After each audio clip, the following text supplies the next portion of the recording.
Which character death hit you differently, and why?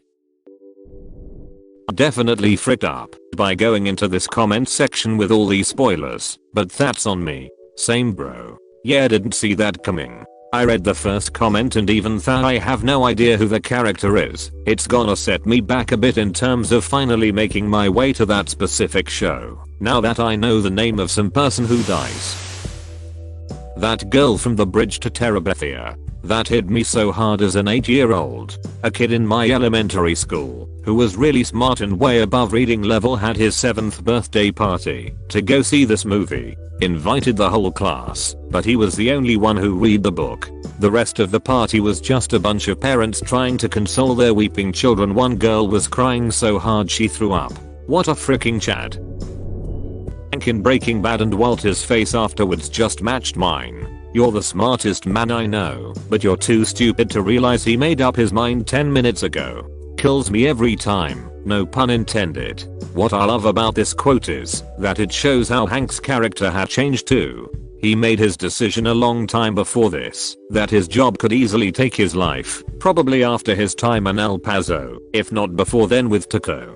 He made up his mind months, if not a year before, he was going to find Heisenberg, even if it killed him.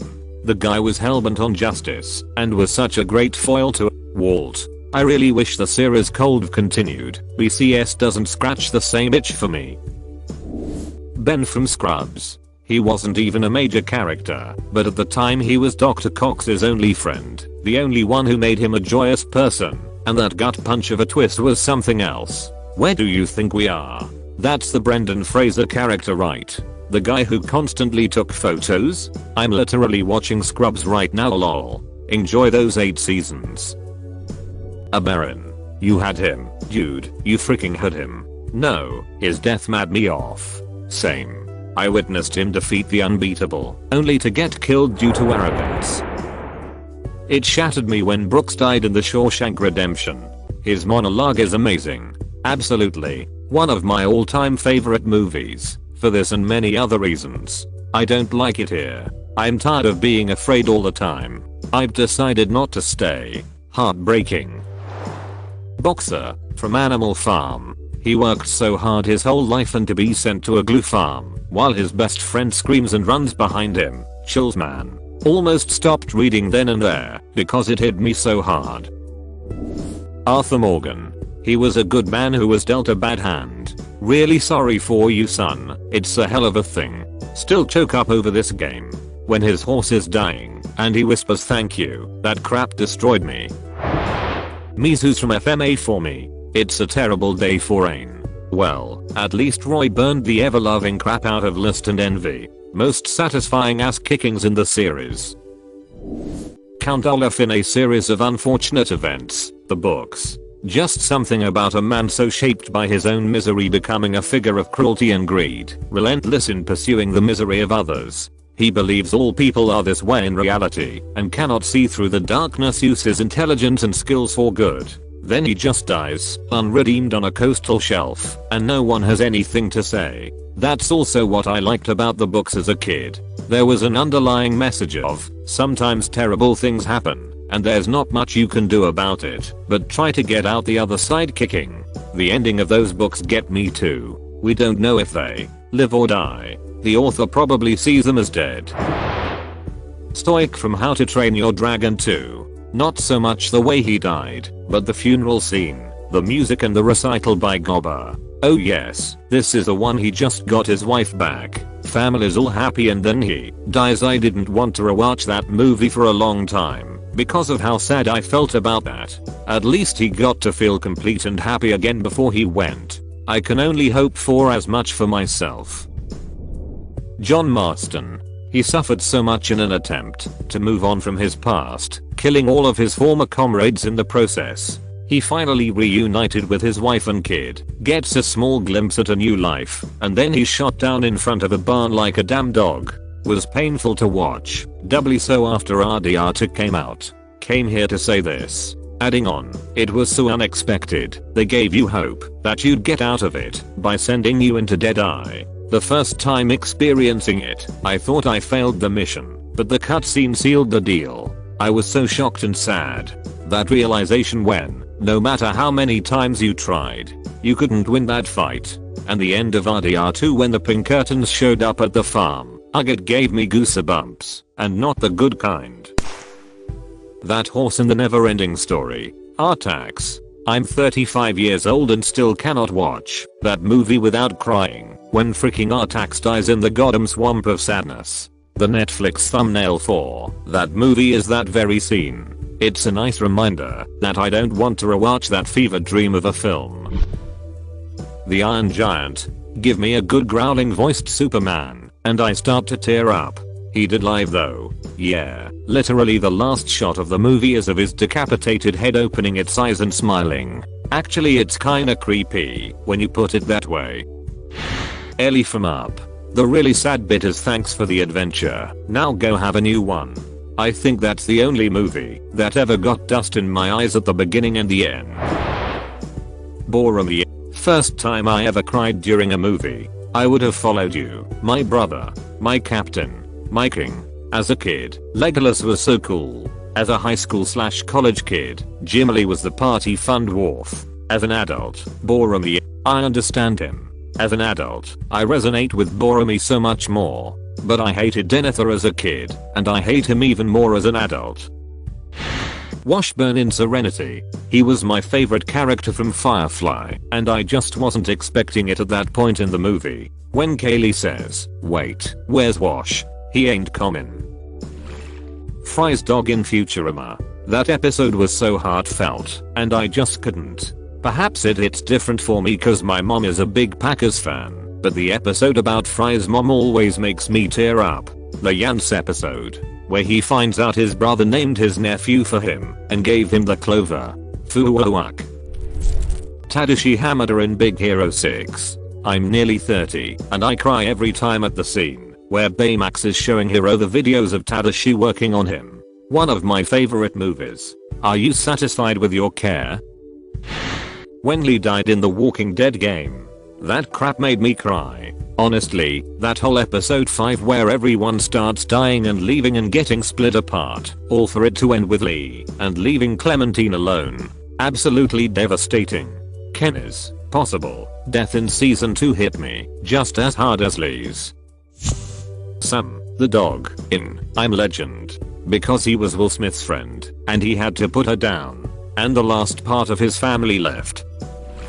Cedric Diggory. But it's his father's reaction that even remembering strikes cold fear and dread in my soul. Probably being a father myself causes it to resonate. My boy. The actor who played Cedric's dad really sold that scene. It gave me goosebumps on my first watch, and every rewatch still gets me. The anguish in his voice is truly brilliant acting.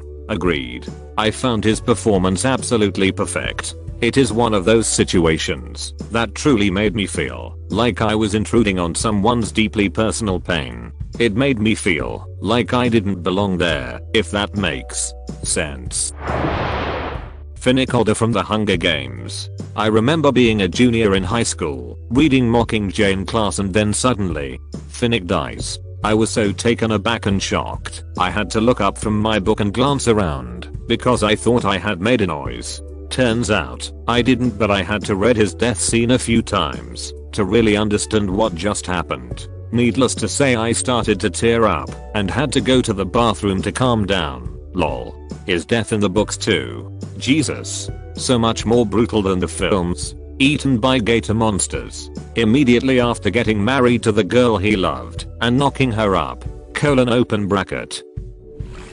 Logan. Cause I literally grew up with those movies and that character. When I went to bed, after seeing it for a second time, I just cried. Probably cried to sleep. It was as if my childhood ended there. When she took the cross grave marker and rotated it into an X, I lost it. Full on waterworks mode. Tell your mother, there are no more guns in the valley. At least he's by the water. Daddy. JFC. This movie wrecks me every time I even think about it. The Princess Shireen. I had to take a break from Game of Thrones after that one. Seeing Davos' reaction when he realized who had been burned was heartbreaking. That actor Shold won awards for multiple scenes in that show, but when he discovers Shireen, and when he confronts Mel were two of the best acted scenes in the entire series. Halcyon Orange is the new Black. She was one of the few characters I really cared about on the show, and her death was just so unnecessary and realistic. Just devastating. I was looking for this, never cried so hard for a character. Her dying made me cry, but Tasty's reaction made me bawl. Danielle Brooks is freaking amazing. Dobby. I've read the books before and knew he would die, but when I saw him dying in the movie, it just broke my heart. So I cried my eyes out in the cinema. I was 10. No worries, every time I see Dobby and Hedwig die I cry like a 10-year-old, and I'm almost 30. Hedwig just meant so much to him. His first real birthday present, his connection to the magic world and Sirius, his companion at the Dursleys. It was the death of his innocence. Loki in Infinity War. Not because of some great affinity for the character, but because I was absolutely certain that he was the one person who was safe from being offed. Of course, he not only died, but he died first. It's been years, and I'm still waiting for him to come back. That made no sense to me at all. Loki always struck me as someone who is way too smart to try and do something like that, and just get killed right away too easily like that. He's smart, but he's also arrogant, not to mention at that point Thanos was threatening his brother who he had only just repaired his relationship with. Greed from Full Metal Alchemist. Greed may not be good, but it's not so bad either. You humans think greed is just for money or power, but everyone wants something they can't have. Greed had the most selfless death, and damn did it hit home. He and Ling have such a good dichotomy, so I was really sad to see him go. Ling himself is an example of why greed isn't always a bad thing. He wanted power for the right reason. It makes sense that Ling was the one person who could make greed see the light, as it were.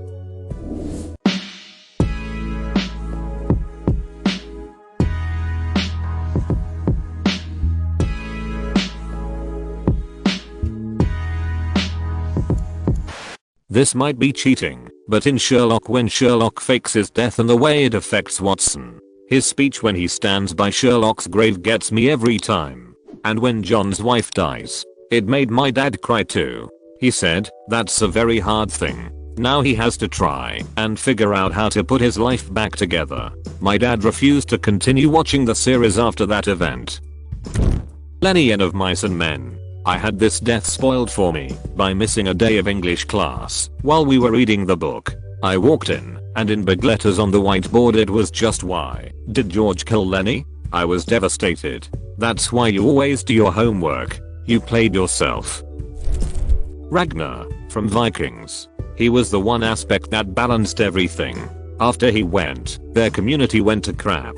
Also, he used his head to lead. Hvitserk and Ivar were stupid leaders concerned with superficial things. Bjorn was still much better and wiser. But anyway, after Ragnar left, I kinda got depressed, man. What a character.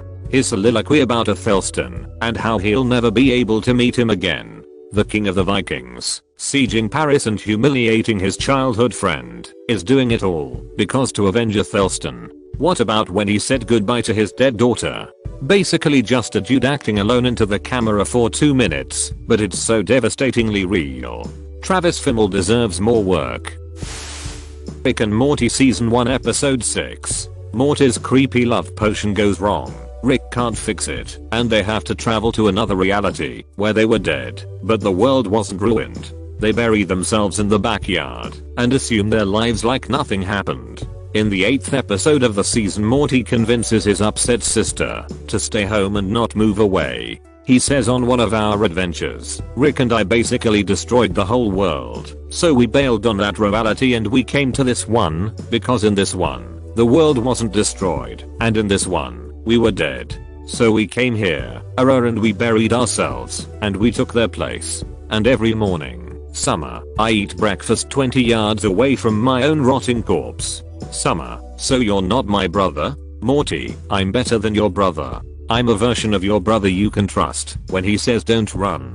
Nobody exists on purpose. Nobody belongs anywhere. Everybody's gonna die. Come watch TV. The weight of that exchange is incredible. Not to mention in the 6th episode, after burying himself, Morty realizes how insignificant his existence is in the grand scheme of the universe.